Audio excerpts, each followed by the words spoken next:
당신은 구원을 받았습니까? 우리 옆에 분들에게 좀 어렵지만 한 번 더 질문을 했으면 좋겠습니다. 당신은 구원을 받았습니까?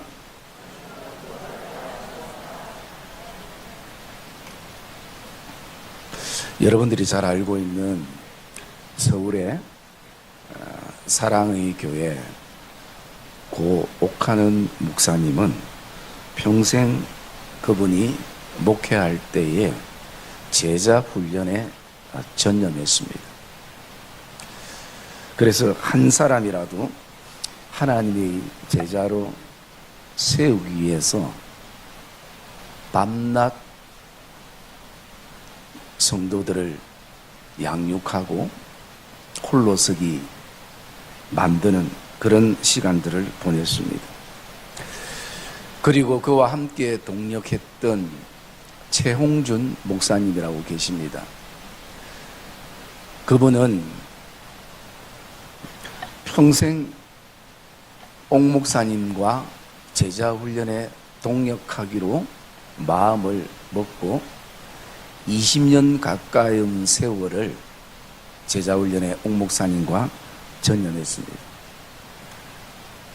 그 최홍준 목사님은 지금 호산나 교회에 그 원로 목사님으로 계시는데요. 일반 목회자들은 다 자기 목회를 하고 싶어 합니다. 왜냐하면 그래야 자신이 어떤 뜻을 펼칠 수 있기 때문에. 그런데 그 최홍준 목사님은 그런데 연연하지 않았습니다. 옥 목사님과 같은 마음을 품고 제자훈련에 전념했었는데, 그러던 어느 날 옥 목사님이 살아계실 때에 이 최홍준 목사님을 불러서 이렇게 말씀하셨습니다. 제자훈련이 없는 교회에 가서 제자훈련을 하는 것이 더 좋겠다라고 그렇게 얘기를 했습니다. 그래서 그 말씀에 순종해서 최홍준 목사님이 20년간 사역하던 그 제자훈련의 사역을 그만두고 이제 부산으로 오게 됩니다. 호산나 교회를 섬기기 전에 부산의 한 교회를 먼저 청빙을 받아서 섬기게 되었습니다. 목사님이 새로 오니까 목사님이 제일 먼저 한 것이 각 가정마다 신방을 했습니다. 그리고 제일 먼저 선임 장로님 가정을 신방했습니다. 지금 제가 이 얘기하는 것은 실화입니다. 그리고 그 장로님 가정도 아내 권사님과 신방받을 준비를 다 했습니다. 집도 깨끗이 정리하고 또 간식도 준비하고, 그리고 예배를 드리는 가운데에 목사님이 계속 영적인 어떤 마음의 답답함을 느끼셨나 봐요. 그리고 그 말씀 중에 장로님에게 이런 질문을 했습니다. 장로님은 구원을 받았습니까? 젊은 목사가 참 연세 있는 장로님에게 좀 건방진 질문이죠. 그 신방팀들도 있는데 얼마나 장로님이 당황스럽겠습니까? 그럴 때 장로님이 어떻게 말씀하셨냐면, 아이고 목사님, 제가 예배만 지금 몇십 년을 드리고 있는데요. 그리고 지금 제가 선임 장로로, 수석 장로로 섬긴 지가 10년이 넘었는데요. 그러자 목사님은 또 이렇게 질문했습니다. 장로님, 정말 장로님은 구원의 확신이 있습니까? 이 질문이 되어지는 가운데에 옆에 있던 한 분이 계속 정말 안타까운 마음으로, 하나님, 주여 이렇게 마음으로 기도하는 분이 계셨어요. 왜 누구냐면 바로 아내 권사님이었습니다. 최소한 신방팀은 몰라도 권사님도 어쩌면 동일하게 느끼고 있는 영적인 부분일 수 있다라는 것입니다. 그렇게 또 구원의 확신을 받았습니까? 라고 질문하니까 이 장로님 뭐라고 대답했냐면 이런 대답을 했습니다. 목사님, 이 교회가 지어질 때 거의 제가 건축위원장을 했고요. 이 교회 거의 반은 다 제가 지었습니다. 그럴 때 목사님이 이런 질문을 했습니다. 장로님, 그런 승진 말고요. 장로님이 지금 돌아가셔도 천국 갈 수 있습니까? 이 질문을 던지자 평생 예배를 드리고 평생 신앙생활하고 평생 교회에서 장로로 섬겼던 장로님의 고개가 갑자기 푹 숙여진 거예요. 여러분, 이 일화를 들으면서 여러분 안에 어떤 마음이 품어집니까? 어떤 생각이 우리의 마음속에 들게 됩니까? 어쩌면 육적인 생각이 먼저 들 수도 있습니다. 거기 앉아있던 신방팀처럼 야, 저 목사님 이제 목회 끝이다. 감히 수석 장로님을 건드려? 야, 앞으로 목회하기 힘들겠다. 이런 생각? 또 아니면 세상 말로 우리 장로님 진짜 쪽팔리겠다. 무슨 망신이고 그 많은 사람들 앞에서 지금까지 해놓은 것도 있는데 이런 생각. 또 어떤 분은 그런 생각도 할 수 있을 겁니다. 이제 목사님이 나가든지 장로님이 나가든지 둘 중 한 명은 나가겠다. 그 고개를 숙인 장로님에게 목사님은 복음을 전했습니다. 그리고 영적 기도까지 이어서 했던 일화가 있습니다. 저는 그 얘기를 듣고 물론 저도 육적인 생각들이 들기도 하지만요. 저는 이런 마음을 품었습니다. 세상적인 표현으로 가장 피부에 와닿기 쉽게요. 야, 저 장로님 오늘 개탄 날이네. 저 장로님 오늘 진짜 운 좋은 날이네. 여러분, 어쩌면 그것은 창피하고 부끄러운 일이 아닌 것이에요. 그런 확신과 그런 소망 없이 믿음의 삶을 그냥 살아가고 있고 오늘도 사람들을 만날 때마다 어쩔 수 없이 써야 되는 인생의 가면이 수십 개 바뀌는 그런 어떤 나의 모습이 사실은 더 부끄러운 거죠. 여러분, 그게 장로님에게만 해당되겠습니까? 어쩌면 목사인 저에게도 해당되는 것이에요.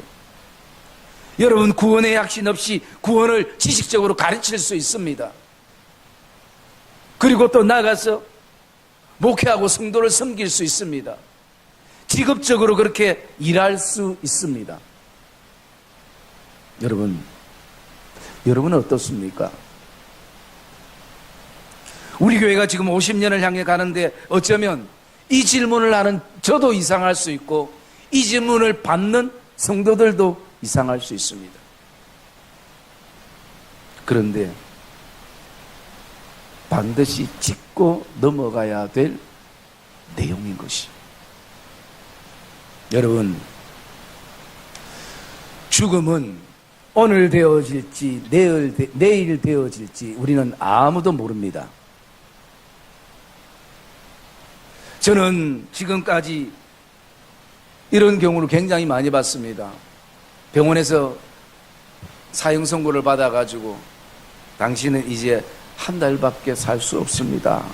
어떤 의료도 치료가 되지 않습니다. 라고 사형 선고 받은 집사님이 1년 넘게 산 걸 봤습니다.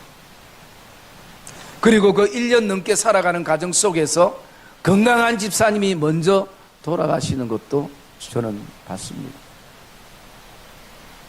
여러분, 연세에 많은 분들이 먼저 돌아가신다고 장담할 수가 없는 것이죠. 또 아이라고 인생의 시간들이 길다라고 볼 수가 없는 것이. 상식적으로는 그럴 수 있습니다. 그런데 죽음은 모든 사람들 눈앞에 오늘도 있는 것입니다. 여러분, 저는 오늘 이 예배를 통해서 우리 각자 성도님에게 이런 질문을 한번 던져보고 싶습니다. 성도님은 구원을 받았습니까? 성도님은 구원의 확신이 있습니까? 성도님은 오늘 죽어도 천국에 갈 수 있습니까? 여러분, 우리가 잘못 생각하면 우리가 행하는 종교적인 행위가 구원이라고 생각할 수 있는 것이. 내가 교사로 20년 있었고, 목사님 내가 구원만 얼마나 많이 가르쳤는데요. 내가 어디에 몇 년을 봉사했고. 여러분, 그것은 성김인 것이. 오늘 우리 깊숙이 내면 안에 우리는 이 질문을 스스로에게 던져봐야 되는 것입니다. 나는 구원을 받았는가? 나는 구원의 확신이 있는가? 지금 죽어도 천국 갈 수 있는가? 여러분 어떻습니까?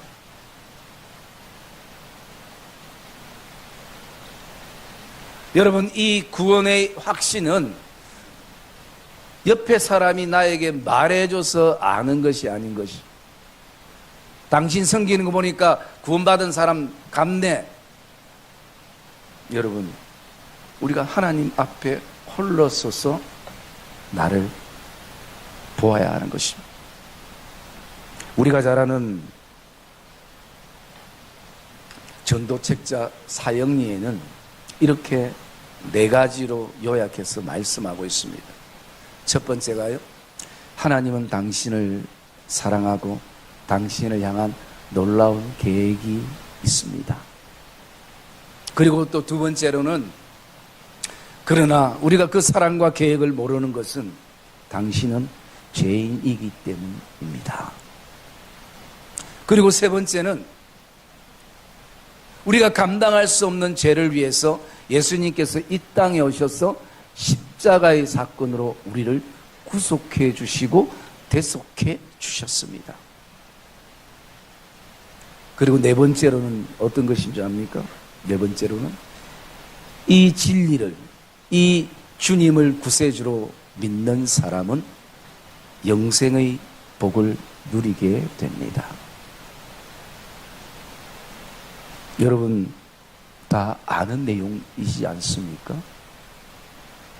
여러분, 오늘 저와 여러분들이 이 예배를 들으면서 이게 단지 내 머리의 지식에 머무는 것이 아니라 저와 여러분 가슴 깊은 곳에 이것이 실제가 되는 역사가 있기를 주의 이름으로 축복합니다. 여러분, 목사 30년 했다고 천국 간다는 보장이 없어요. 천국에 가면 2가지 때문에 놀란다고 합니다. 첫째는, 저 사람은 이 땅에서 분명 천국 갈 것이라고 생각했던 사람이 안 보인다는 것이에요. 또 한 가지는, 저 사람 저렇게 믿어가지고는 천국 못 갈 거야 라고 생각했던 사람이 천국에 가니까 와 있더라는 것이. 그래서 그것은 뭘 말합니까?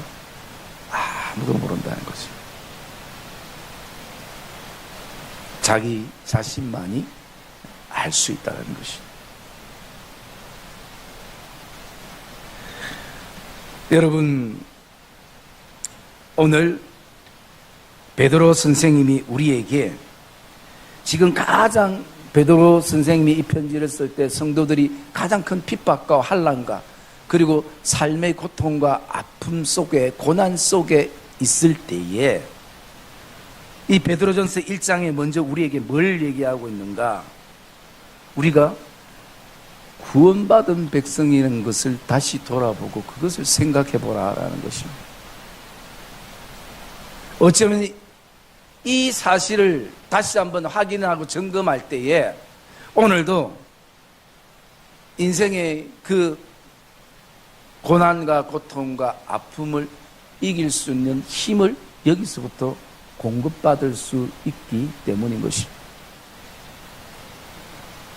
오늘도 인생을 다 살은 어떤 목에 힘없는 병든 닭처럼 그렇게 우리가 삶을 사는 것이 아니라 내 인생에 가장 힘들고 어려울 때에 다른 거 다 거두절미하고 구원에 대한 부분들을 점검하라 라고 말씀하는 것입니다. 여러분, 오늘 우리 8절 한번 읽어볼까요? 8절 말씀 시작. 주를 너희가 보지 못하였으나 사랑하는도다. 이제도 보지 못하나 믿고 말할 수 없는 영광스러운 즐거움으로 기뻐하니. 예. 여러분, 예수를 너희가 보지 못하였으나 사랑한다라는 것입니다. 그리고 또 지금도 보지 못하지만 우리는 그분을 나의 구주로 믿는다라는 것입니다. 이게 믿음이죠. 구원은 믿음으로 이루어지는 것을 믿으시기를 주의 이름으로 축복합니다. 9절에 보면 믿음의 결국 곧 영혼 구원의 받는 것은 믿음이 그 끝이라는 것입니다. 믿음의 종착역이라는 것이. 그리고 그 구원을 받은 사람들은 8절에 보니까 말할 수 없는 영광스러운 즐거움으로 기뻐한다라는 것입니다. 이게 무엇을 말합니까? 구원의 확신인 것이. 여러분, 구원의 확신을 가진 사람들은 말할 수 없는, 말로 표현되지 않는, 이 땅의 그 어떤 아름다운 언어로도 표현되지 않는 경이로운 영광스러움의 즐거움으로 기뻐할 수 있다라고 말씀하는 것이 바로 지금 베드로 선생님이 우리에게 말씀해 주고 있는 것입니다. 여러분, 오늘 우리에게 이 확신이 있습니까? 저와 여러분, 이 예배를 통해서 다시 한번 이 구원의 확신이 성령의 은혜 가운데 고백되어지고 품어지기를 주님의 이름으로 축복합니다. 오늘 이 믿음의 결국은 영혼 구원인데, 이 영혼 구원을 이루게 하는 이 믿음은 뭔가? 믿음은 전적으로 하나님을 신뢰하는 것을 말하고 있습니다. 오늘 나는 하나님을 얼만큼 신뢰하는가? 어떤 상황 속에서도 내가 그 하나님을 신뢰하는가? 은행 신뢰하는 것보다 더 하나님을 신뢰성이 떨어지는 시대가 이 시대인 것이. 내가 신뢰하는 그 어떤 사람보다 하나님에 대한 신뢰가 떨어지는 시대가 이 시대일 수 있습니다. 여러분, 하나님을 신뢰하는 게 우리에게 큰 복임을 믿으시기를 주의 이름으로 축복합니다. 우리 그 말씀 한번 볼까요? 에레미야 17장 7절 말씀입니다. 에레미야 17장 7절 말씀 같이 읽읍시다. 시작. 그러나 무릇 여호와를 의지하며 여호와를 의뢰하는 그 사람은 복을 받을 것이라 라고 말씀합니다. 여러분, 여호와를 의지하고 여호와를 신뢰하고 여호와를 의뢰하는 사람은 하나님께 복을 받는다. 이미 그것이 우리에게 가장 큰 복인 것입니다. 왜 그런가? 그 17장 5절에 보면요, 여호와를 의지하지 않고 여호와를 신뢰하지 않는 사람들은 반드시 이런 모습이 있습니다. 5절 보면 여호와께서 이와 같이 말씀하시니라. 무릇 사람을 믿으며 육신으로 그의 힘을 삼고 마음이 여호와에게 떠난 그 사람은 축복이 아니라 저주를 받을 것이라 라고 말씀합니다. 여러분, 사람은 반드시 믿는 대상이 있습니다. 사람을 믿든지 자신의 육신의 힘을 믿든지 그 자리를 믿든지 영원하지 않는 그 어떤 것을 믿는 힘으로 삼고 살아가는 삶의 요소가 있는 것입니다. 여러분, 신앙은 여호와를 신뢰하는 것입니다. 여호와를 믿는 것입니다. 네. 그게 우리에게 큰 복이 되기 때문인 것입니다. 그래서 여러분, 믿음은 여호와를 신뢰함을 우리가 고백하고 또 알게 되어지는 것입니다. 그리고 이 믿음은요, 우리 10절 말씀 한번 볼까요? 10절 말씀 시작.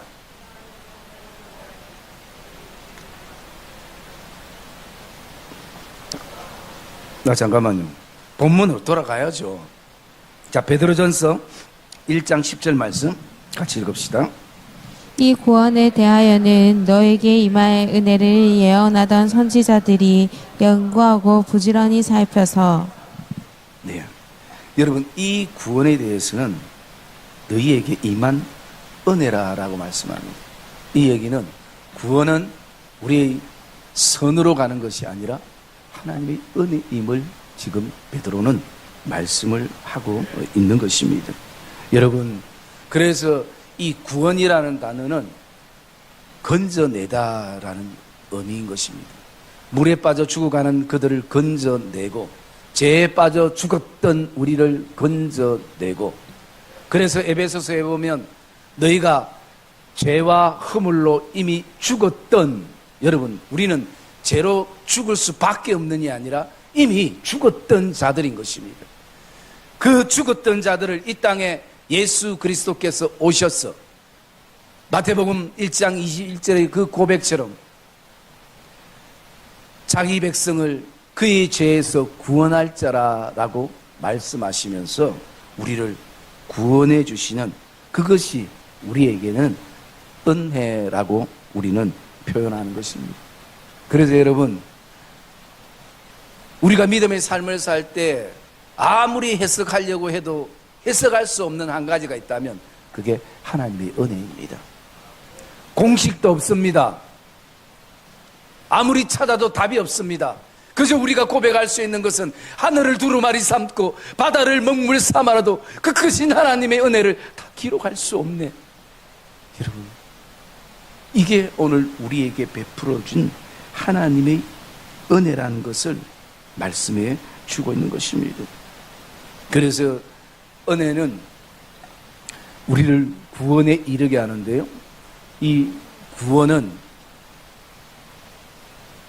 천국 가는 것뿐만 아니라 우리의 삶에 있어서도 이 구원이라는 단어를 쓰기도 합니다. 우리를 위험에서 건져주시고, 또 우리를 두려움에서 건져주시고, 나약함에서 건져주시고, 폭풍 가운데 우리를 건져주시는, 시편 기자의 어떤 고백 보면 특별히 다윗이 그런 고백을 많이 하지 않습니까? 하나님은 나의 구원이시라, 하나님은 나의 방패시라, 산성시라, 요새시라, 나의 피할 바이시라. 천만인이 나를 대적하여 진칠지라도 내가 두려워하지 아니하고 태어나리로다. 왜? 하나님이 나의 구원자 되시기 때문인 것이. 여러분, 사람은 한두 번 덮다가 힘들어합니다. 왜?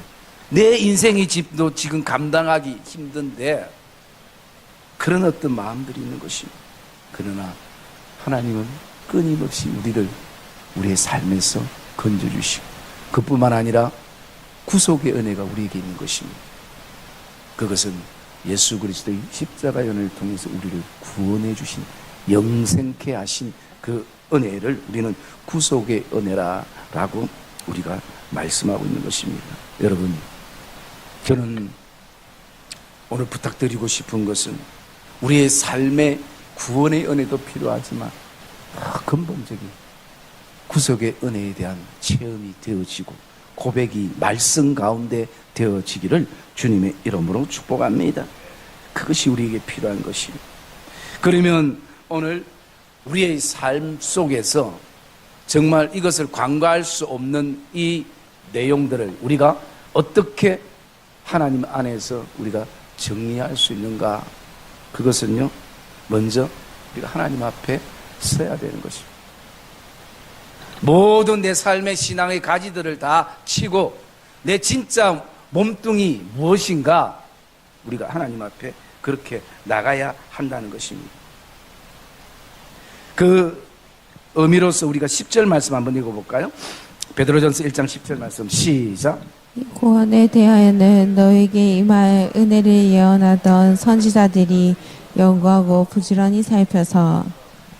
예, 우리에게 지금 필요한 것은요, 오늘 베드로 선생님이 건면하는 것처럼 선지자들도 이 구원과 은혜의 관계에 대해서, 믿음의 결국이 영혼 구원에 대해서 연구하고 부지런히 살폈다라는 것이요. 우리에게 지금 필요한 것이 이 부분인 것입니다. 여러분, 여기에 연구하다라는 것은요, 찾을 때까지 찾다라는 의미인 것입니다. 마치 신랑이 준 10드라크마 가운데 한 드라크마를 잃어버려서 잠을 자지 않고 밤새 쓸었던 곳을 썰면서 등불을 비춰가면서 그 한 드라크마를 찾고 있는 그 여인의 모습, 그 모습이 오늘 우리에게 있어야 된다는 것입니다.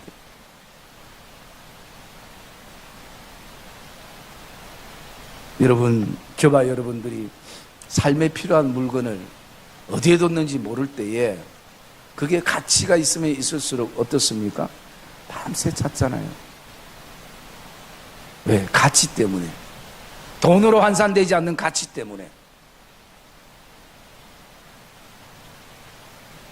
여러분, 우리가 일상에 물건 하나 잃어버려도 그것을 찾는데 왜 하나님에 대한 구원과 우리가 믿음의 걸음을 걸어가면서 왜 여기에는 관심이 없고 그냥 침묵하고 그냥 묻어버리고 그냥 그렇거니 생각하고 추상적으로 그렇게 믿고 믿음의 삶을 우리가 그렇게 살아갈 수밖에 없는가? 우리가 다시 신앙의 기초로 돌아가서 이것을 연구해야 될 것입니다. 찾을 때까지 찾아야 할 것입니다. 그것을 베드로 선생님이 우리에게 말하고 있습니다.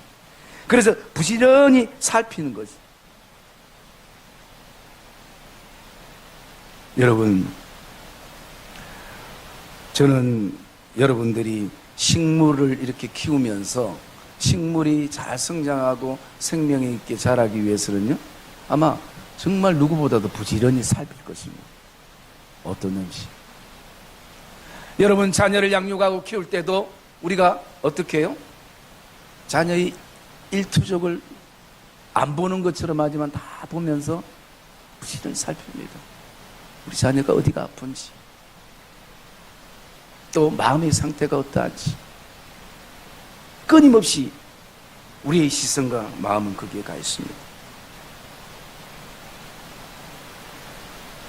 오늘 저와 여러분 안에 오늘 말씀이 우리에게 거룩한 부담이 되기를 주의 이름으로 축복합니다.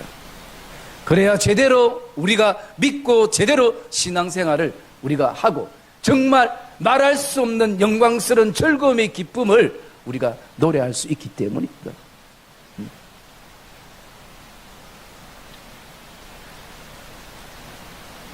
여기에 11절 말씀도 마찬가지입니다. 후반절에 보면 또는 어떠한 때를 지시하는지 상고하니라. 상고하다라는 이 말씀이요, 바로 발견하다, 그리고 내가 찾다, 찾음, 이런 의미가 여기에 담겨져 있는 것입니다. 여러분, 하나님이 우리를 구원하신 것을 여러분 찾기를 주의 이름으로 축복합니다. 우리 말씀 한번 볼까요? 히브리서 11장 6절 말씀입니다.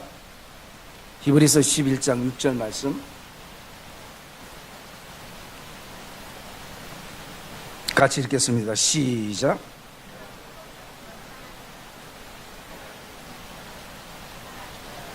자는 반드시 그가 계신 것과 또한 그가 자기를 찾는 찬자들에게 상 주시는 이심을 믿어야 할지니라. 아멘. 거기에 후반절에 보면 뭐라고 말합니까? 그는 그를 찾는 자들에게 상 주시는 이심을 믿어야 할지니라 라고 말씀하는 것입니다. 여러분, 하나님께서도 우리를 부르시고 기다리시지만 오늘 하나님을 찾는 자들이 되어야 되는 것입니다. 그가 자기를 찾는 자들에게 기다리시는 것은 상 주시기 위해서. 여러분, 그 상은 어쩌면 무엇보다도 하나님이 우리에게 베풀어 주신 구원의 상일 것입니다. 이 땅에 그냥 있다가 없어지는 상이 아니라. 그래서 여러분, 우리가 오늘 결단하며 나가야 될 것은 나도 하나님을 찾는 자로서자, 이 결단이 우리에게 있어야 되는 것입니다. 여러분, 이 결단을 가지고 오늘도 우리가 나갈 때요, 12절에 보면 이렇게 말합니다. 그 본문입니다. 이 섬긴 바가 자기를 위한 것이 아니요 너희를 위한 것임이 계시로 알게 됐다라는 것입니다. 여러분, 이 구원의 사건은 오늘 죄인인 우리를 위해서 이루어진 사건이라고 말씀합니다.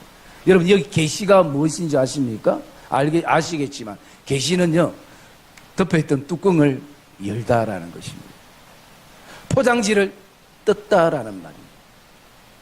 여러분 보자기에 덮여 있으면 내가 상상은 되죠. 아 저게 닭일까 아니면 가자일까 아니면 고기일까 많은 상상들을 해서 상상으로 끝나는데 하나님께서 계시의 뚜껑을 여셨어요. 여니까 그게 보여지는 것입니다. 아, 이게 예수님이구나. 이게 복음이었구나. 이게 구원이었구나. 이것을 우리가 발견하게 되는 것입니다.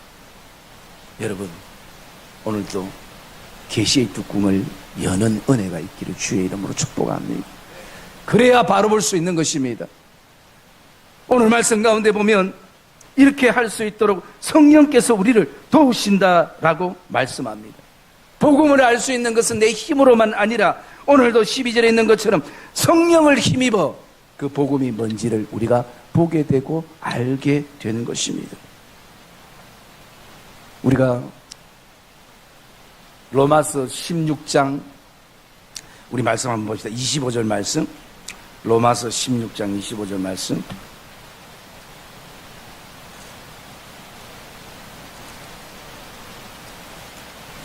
로마서 16장 25절 같이 읽읍시다. 시작. 나의 복음과 예수 그리스도를 전파함은 영세전부터 감추어졌다가 여러분 사도 바울은 이렇게 고백합니다. 자기에게 나만의 복음이 있었다라는 것입니다. 나만의 신앙 고백이 있다라는 것입니다. 바울이 강의 위험, 강도의 위험, 추위와 더위의 위험, 배고픔의 위험, 배가 파산하는 위험, 39대의 그 매를 맞는 그 아픔의 위험 속에서도 그가 견딜 수 있었던 것은 자신에게 나의 복음이 있었다는 것입니다. 여러분, 저와 여러분에게 나의 복음은 무엇입니까? 바울은 로마서 16장 26절에 후반절에 보면 이렇게 고백합니다. 그 신비의 계시를 따라 된 것이니 이 복음으로 너희를 능히 경고하게 하실 것이다. 이 복음이 너희를 경고하게 하실 것이다. 여러분, 때로는 우리가 신앙의 경륜으로 견딜 때도 있습니다. 직분으로도 견딜 때가 있습니다. 그런데 여러분, 한계가 오더라는 거예요. 나는 이길 수 있을 것 같은데, 이 직분으로 이길 수 있을 것 같고, 예수 30년 믿은 것으로 이길 수 있을 것 같은데, 그 속에서 너무나 아무것도 아닌 것 같은 그 모습 속에서 내 모습을 바라보니까요, 연약하고 연약한 나를 발견하게 되는 것입니다. 여러분, 바울은 오늘 우리에게 고백합니다.